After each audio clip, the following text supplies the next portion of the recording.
안녕하세요. 오늘의 책 리뷰는 무례한 사람에게 웃으며 대처하는 법이라는 제목의 책입니다. 이 책은 총 3권으로 나눠져 있어요. 두께는 얇은데 3권으로 이렇게 나눠져 있어서 좀 읽는 사람들에게 부담감을 좀 적게 하려는 전략이 아닌가 라는 생각이 듭니다. 제가 이 책을 읽고서 밑줄 친 부분들을 보면서 리뷰를 진행하도록 하겠습니다. 오늘의 리뷰를 보시고 이 책이 나에게 도움이 되겠다 생각이 되시면 가능하면 구매를 하셔서 읽어보시는 것을 추천드리겠습니다. 리뷰 시작하도록 하겠습니다.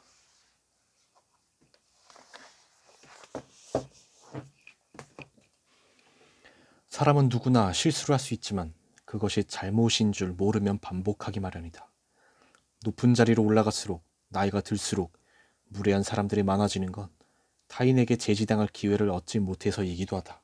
수평적인 의사소통이 부족한 사회에서는 갑질이 횡행할 수밖에 없다. 우리는 일상에서 무례한 사람을 많이 만난다. 사람마다 관계마다 심리적 거리가 다르다는 점을 무시하고 갑자기 선을 훅 넘는 사람들이 있다. 그런 이들에게 감정의 동의 없이 금발부셨어요 하고 알려줄 방법은 없을까? 당연히 있다. 이 책에서 내가 알려주고자 하는 게 바로 그것이다. 자신의 결핍과 공허를 채우기 위해 한국인이 가장 많이 취하는 방법 중 하나가 다른 사람을 모멸하는 것이라고 한다. 위계를 만들어 누군가를 무시함으로써 자신의 존재감을 확인하는 것이다. 나이를 먹어가면서 나는 사람들의 이상한 말에 분명히 대처해야 한다는 것을 깨달았다. 왜냐하면 무례한 사람들은 내가 가만히 있는 것에 용기를 얻어 다음에도 비슷한 행동을 했기 때문이다. 복통이나 배변장애, 가려움증, 폭식이나 거식, 두통, 불안증, 수면장애 등 이전에는 없었던 몸의 이상들이 나타나기 시작하면 자신의 마음을 한번 체크해 볼 일이다. 단순히 나약해서 몸 관리를 제대로 하지 않아서 생긴 증상이 아닐 수도 있으니까. 마음의 균형이 무너질 때 몸은 가끔 에러 메시지를 보내 우리를 잠시 멈추게 한다. 그때 마음을 잘 들여다보는 일은 어쩌면 몸을 찬찬히 이해하는 것과 같을 수 있다. 마음의 문제를 찾아 보듬어 줄 때 몸은 밸런스를 찾아 나간다. 사랑받지 못하고 자란 아이들은 자신이 그 자체로 사랑받을 수 있는 존재라는 사실을 믿지 못한다. 그래서 상대가 작은 호의만 보여도 금방 사랑에 빠져버린다. 자신이 특별한 사람이라는 느낌을 받은 경험이 별로 없기 때문에 달콤한 말로 조종하는 사람에게 속기도 쉽다. 일상에서 작은 거절을 조금씩 해볼 것. 거절도 근육이 필요한 일이라 처음에는 어렵지만 작은 것부터 해보다 보면 갈수록 쉬워진다. 의외로 거절을 해도 아무 일도 일어나지 않는다는 것을 알게 된다. 특히 너를 진짜로 사랑하는 남자라면 네가 거절을 한다고 해서 떠나가진 않는다. 착한 아이 콤플렉스는 자존감의 문제와 붙어 다닐 수밖에 없다. 착하지 않으면 사랑받을 수 없다는 믿음이 남에게 노를 말하기 힘들게 하고 눈치를 살피다 보면 주눅이 들 수밖에 없다. 결국 알아서 해주세요가 반복된다. 어느 한쪽이 착해야만 유지되는 관계라면 그 관계는 사실상 없어도 상관없는 시시한 것 아닐까.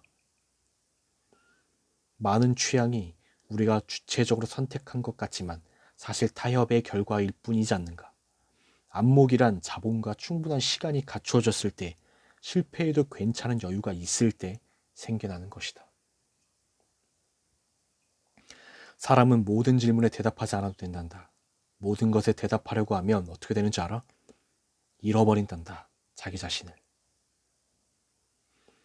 자신에 대한 질문을 멈추고 다른 사람에게만 지나치게 관심을 갖는 건 내 미래가 더는 궁금하지 않아서이기도 하니까. 괜찮아는 사실 남이 아니라 자신에게 종종 해야 하는 질문이다. 요즘은 스마트폰으로 셀카를 찍을 때 사진 보정 앱을 이용하는 것이 거의 필수가 됐다. 사진을 찍고 보정하고를 반복하다 보면 사진 접속에는 내가 나라고 기억하고 싶은 모습들만 남게 된다. 내가 나라고 믿고 싶은 것만 남기는 마음. 저마다의 기억도 이처럼 보정되고 삭제되는 것이 아닐까. 기억 또한 보정된 사진 같아서 사실 그 자체보다는 편집과 자기애가 꾸덕꾸덕 뭉쳐있다. 그래서 인생에서 무언가를 회상할 때는 상처를 주었다는 기억보다 상처를 받았다는 기억이 압도적으로 많아지는 것 같다. 인터넷에서 진상 갑질 같은 기사와 그 댓글을 볼 때마다 생각한다. 갑질을 당했다는 사람은 차고 넘치는데 어째서 갑질을 했다는 사람은 찾기 힘든 걸까? 나도 그런 적이 있을 텐데 잊고 싶어서 잊은 거겠지. 기억 보정이란 게 이토록 위험하다. 우리에겐 보이지 않는 인간관계만 해도 너무나 많다. SNS의 생활화로 언제나 소통하고 있다는 환상이 현대인을 더욱 좌절하게 한다. 페이스북이나 인스타그램에 올라오는 친구의 근황을 보며 질투하고 수시로 울리는 카카오톡 알람과 채팅방에 매달리는 일상은 너무 얕고 자극적이어서 마음의 병을 불러들이기 쉽다. 내 인생을 롱테이크로 촬영한 무편집본이다. 지루하고 구질구질하게 느껴진다. 반면 다른 사람의 인생은 편집되고 보정된 예고편이다. 그래서 멋져 보이는 것이다. 행복한 사람은 자기를 알아달라고 남을 괴롭히지 않는다. 스스로 충만하면 남의 인정을 갈구할 필요가 없으니까. 우리 엄마가 4대 독자인 내 남동생을 낳고 건강히만 자라라 라고 했던 것처럼 사는데 거창한 이유가 필요한 건 아니다. 사회는 무책임하게도 개인에게 존재의 가치를 스스로 증명하라고 떠넘기고 개인은 새파래진 얼굴로 우물쭈물 답을 찾고 있는데 그러지 않아도 충분하다고 말해주고 싶다. 반대로 생각하면 별 쓸모가 없는데도 살아있으니 더 대단한 일 아닌가. 그러니 다른 사람 눈치 보지 말고 자신의 행복을 위해서 살았으면 좋겠다. 인간은 강요나 계몽 같은 방식으로는 바뀌지 않는다. 자기 스스로 달라지기로 마음먹고 이전과는 다른 삶을 살기 위해 극도의 노력을 해야만 바뀐다. 애정과 노력으로 문제가 있는 인간을 바꿀 수 있다는 희망은 아름답고 때로는 현실에서 일어나는 일이기도 하다. 하지만 동시에 분명한 진실은 가능성이 매우 낮다는 것이다. 이는 개선을 포기해야 한다는 뜻이 아니라 그것이 그만큼 어려운 일임을 인정해야 한다는 뜻이다. 그래서 세상은 법과 복지 같은 시스템을 계속 보완하면서 진보해왔다. 개개인의 의지만으로는 어려운 일이기 때문이다. 이런 기도문이 있다. 제가 할 수 있는 것은 최선을 다하게 해주시고 제가 할 수 없는 것은 체념할 줄 아는 용기를 주시며 이 둘을 구분할 수 있는 지혜를 주소서. 할 수 없는 일에 매달리다 보면 할 수 있는 일도 놓치게 된다. 전문가의 일은 전문가에게 맡기고 우리는 우리가 감당할 수 있는 일을 하자. 시간은 가치 있는 데에만 쓰기도 부족하고 나는 행복할 권리가 있으니까. 나는 공감 능력이 부족한 사람은 사적으로 만나지 않는다. 그들이 주변을 병들게 한다는 것을 알기 때문이다.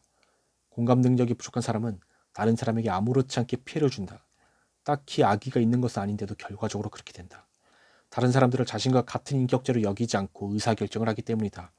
문제가 발생해 비판을 받으면 상대 쪽으로 튕겨내버리는 데도 능하다. 공감 능력이 부족한 사람과 오래 관계를 맺으면 그러지 않았던 사람도 정서적으로 불안해지며 자존감이 급격히 낮아진다. 삶과 인간관계의 폭이 작고 온라인에서의 커뮤니케이션만 익숙해지면 인간 군상을 자꾸 뭉뚱그려서 정의하게 된다.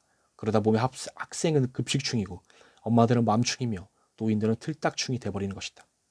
그렇게 구분지어 조롱하는 것은 세상에 아무 도움도 되지 않는다.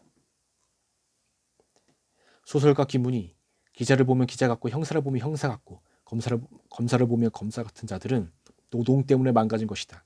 뭘 해먹고 사는지 감이 안 와야 그 인간이 온전한 인간이다 라고 했는데 나는 이 말을 아주 좋아한다. 다른 사람에게 인정받기 위해 일관된 모습을 연기할 필요는 없다. 세계의 미녀 올리비아 하세가 결혼 후 토크쇼에 출연했을 때 사회자가 물었다. 수많은 프로포즈를 받았을 텐데 어떻게 그 남자가 당신의 남편이라고 확신하셨나요? 하세가 갑자기 사회자 눈을 가렸다. 제 눈동자가 무슨 색인가요? 대답을 못하자 그녀가 말했다. 그는 이 질문에 유일하게 답한 사람이에요. 우리는 저마다 읽히기를 기다리는 책 같아서 누군가 나를 읽어나가는 것을 포기하지 않기를, 대충 읽고선 다 아는 양 함부로 말하지 않기를, 다른 책 사이에서 나만의 유일한 가치를 발견해 주길 원한다. 그럼에도 정작 다른 사람에 대해서는 어떤지.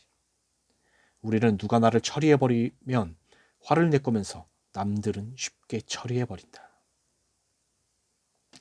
미국 할렘가에 거주하는 흑인이나 스페인계 청소년들은 악기를 살 돈이 없어서 기존 레코드를 버무려 음악을 만들었다. 인종차별이 극심해서 밤이 되면 인종주의자를 총 쏘고 피부가 검어서 밤이라 안 보여서 몰랐다 라고 둘러대곤 했는데 흑인들이 거기에 저항해서 여기 사람이 있다라고 소리친 것이 랩의 모태다. 힙합 패션 또한 가난한 사람들에게서 시작됐다. 신발이나 티셔츠, 바지를 모두 크게 입는 힙합 패션은 할렘가에 사는 가난한 흑인들이 몸에 딱 맞는 옷을 입을 수 없었던 데서 유래했다. 가난한 사람들은 옷을 한번 사면 최대한 오래 입어야 했기에 키가 크고 살이 찔 것까지 대비해 몸에 맞지 않는 커다란 옷을 샀으니까. 그런데 이것이 문화가 되면서 힙합 패션은 이제 쿨한 자기 표현 방식으로 인정받게 됐다. 좋은 사람이라는 소리도 듣고 싶고 거절도 잘하고 싶다면 그건 욕심일 뿐이다. 둘 중 하나는 어느 정도 포기하라고 말하고 싶다. 나에게 상대의 부탁을 거절할 자유가 있듯이 거절당한 상대가 나에게 실망할 자유도 있다는 것을 받아들여야 한다. 모든 사람에게 좋은 사람이 되려고 하면 그 모든 사람에게 휘둘리게 된다. 사람은 딱 자신의 경험만큼만 남을 이해하는 경향이 있다. 관심이라는 말로 다른 사람들의 삶에 간섭하고 충고하는 사람들의 논리를 들어보면 자신의 말이 정답이라고 믿어 의심치 않는 경우가 대부분이다. 몸관리법에 대한 얘기는 이렇게 차고 넘치는데 어째서 마음관리에 대한 이야기는 찾아보기 어려울까?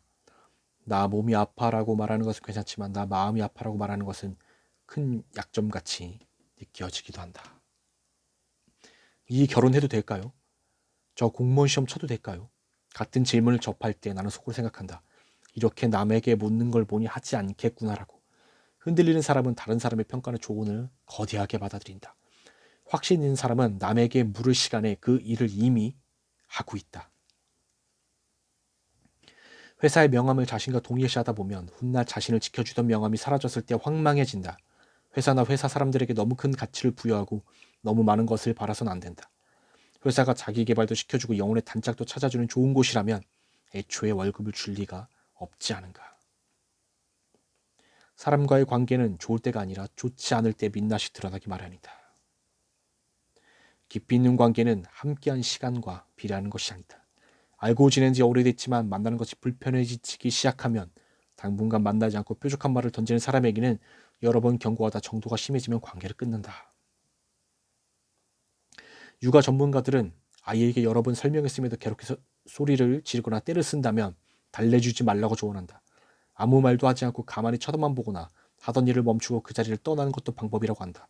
지지받지 못하는 상황을 마주했을 때 아이가 상황을 스스로 판단해서 멈추게끔 하는 것인데 이 원리는 어른에게도 유효하다.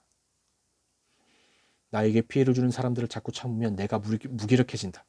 무례한 사람을 만난다면 피하는 게 능사가 아니다. 나만의 대처법을 갖춰야 된다. 다들 괜찮다는데 왜 너만 유난을 떨어? 하는 사람에게 그 평화는 다른 사람들이 참거나 피하면서 생긴 가짜임을 알려줘야 한다. 어린아이에게는 부모가 단 하나의 세상이다. 그 세상에서 사랑받지 못하거나 이해받지 못한다는 느낌이 오래 지속되면 그 결핍이 자기 연민, 극도의 인정욕구, 정서적 불안으로 나타나기도 한다. 남들이 지적하는 말을 듣고 단점을 없애는 부분만 집중하다 보면 장점도 함께 없어지고 만다. 우리가 어떤 사람을 좋아할 때 단점이 있더라도 특정한 장점이 크게 발휘되는 사람을 보고 매력적이라고 느끼는 경우가 많지 않은가. 원래 반짝거렸던 것들을 다른 사람들이 좋아할 만한 것들을 수정하다 보면 결국 그것은 아무도 좋아하지 않게 되어버린다. 친구 또는 애인과 헤어져 돌아오는 길이 언제나 공허하다면 그와 헤어지고 돌아오는 길에 그보다 나를 더 소중히 대해주었던 사람들이 떠오른다면 서운함 때문에 마음속에 뾰족함이 자라나 뼈있는 말로 자꾸 상처를 주게 된다면 그 관계는 잠시 멈추어야 한다. 이때는 서로 지쳐서 그런다는 거 알아차리고 서로에게 생각할 시간을 주는 것이 가장 현명하다. 어떤 소설은 재미가 없어 던져두었다가 몇 년 후에 다시 보니 충격적으로 좋기도 하고 어떤 소설을 한때 참 좋아했는데 다시 보니 시시하기도 하다고 느껴지기도 한다. 예술도 사람도 마찬가지다. 상대가 바뀐 것이 아니라 내가 달라졌기 때문이다. 그러니 무언가를 어떤 시기에 잠깐 거쳐간 뒤 거기에 대해 다 안다고 말하는 것이 얼마나 어리석은 일인가. 어릴 때 좋지 않은 경험만으로 다시는 그것을 접하지 않는다면 인생에서 좋은 것을 누릴 기회를 그만큼 잃어버리는 것이다. 그렇지 않아도 싫은 걸로 가득 찬 이 세상에서. 나이가 들면 그동안의 경험치를 바탕으로 마음속에 사람의 유형을 혈액형 나누듯 감정적으로 구분하고 내 스타일과 그렇지 않은 사람으로 자꾸 나누게 된다. 상처받지 않으려는 복륜 같기도 한데 이처럼 사람을 빠르게 판단해 편을 가르는 것이 습관이 되면 만나는 사람의 영역이 더는 확장되지 않고 멈춰버린다. 주변의 생각과 처지가 비슷한 사람들만 두면 사람은 급속도로 꼰대가 되고 만다. 그런 경험을 여러 번 하고 나니 어려웠던 작품들은 싫다, 내 스타일이 아니다 라고 판단하지 않고 아직은 우리가 만날 때가 아니다 하면서 잠시 미뤄두려고 노력하게 된다. 실제로 시간이 지난 뒤 다시 접했을 때 정말 좋았던 책도 영화도 음악도 많았다. 네, 오늘 제가 준비한 리뷰는 여기까지입니다. 다시 한번 이 책의 제목을 설명해 드리면 총 7, 80페이지 세 권으로 나눠져 있고요. 무례한 사람에게 웃으며 대처하는 법이라는 제목의 책입니다. 참 관계가 어렵죠. 인간관계가 참 어려운 것들 중에 하나인데 그 관계 속에서 잘 지혜롭게 대처하는 법을 담은 책이니까 이 책이 여러분들에게 도움이 되셨으면 좋겠습니다. 네, 오늘의 리뷰 마치겠습니다.